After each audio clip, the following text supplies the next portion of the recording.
Good evening. We start tonight with, you guessed it, the incredible and sudden snowstorm that struck many parts of the island today. Schools closed, roads a mess, too many accidents to count, and we aren't quite out of this yet. Well, full coverage tonight looking at some of the hardest hit areas and what it looks like out there right now and what's still to come. We start now in the capital, where Check News reporter Kylie Stanton joins us live out in the evening commute. Kylie.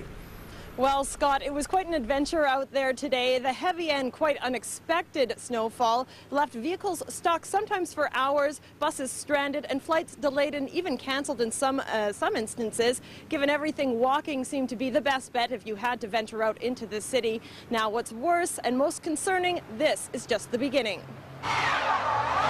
It's the sound heard everywhere throughout the capital, spinning out and going nowhere. I've tried every way to get to the Lamson school, but there's no way.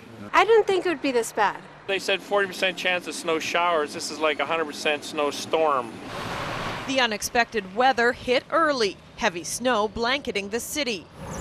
So hard, so fast, by mid-morning it measured 19 centimeters. And getting through it is a challenge. Many motorists venture out improperly equipped for the conditions, often requiring help from some good Samaritans. I drove my wife to work, and I don't want to drive back through this stuff, but there's a whole lineup of people here waiting to get up the hill.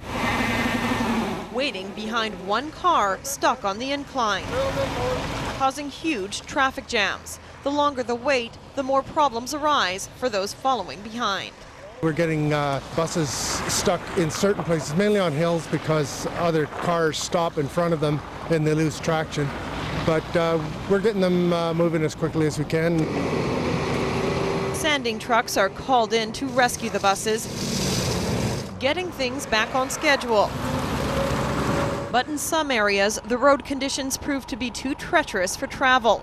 This bus at Holland and Hastings came down a steep slope, sliding head-on into a tree. There are no serious injuries. However, it's just one of the routes disrupted, and passengers are asked to be patient. We do have some trouble areas, and mainly it's just due to roads that are impassable, steep terrain. If there's an accident. There are other options, taxis being a popular choice. These are hybrid. They has a engine brake, so you push the engine brake, so it means the car is not going to slide towards the curb. But even some of those vehicles can end up in the ditch. Driving a little bit too fast for the road conditions and went off-road right down an embankment and struck a tree. He's only meters away from entering into Elk Lake, so he's very lucky that they're not wet. Staying dry in this weather is key, especially when getting around on foot. You got your boots on, your gloves. My New York hat.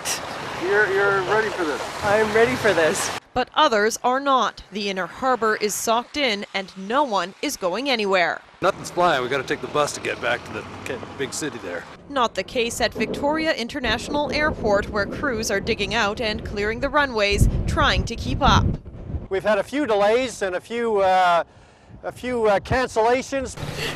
But things are set to get worse. Temperatures are expected to drop and roads already closed for the slick state could turn to ice.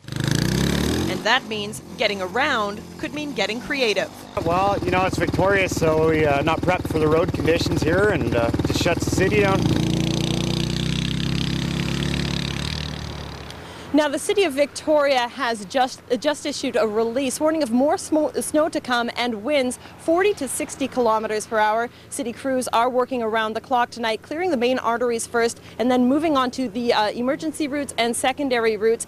Motorists are being asked to stay off of the roads altogether to make room for emergency vehicles and primarily for safety reasons. Scott?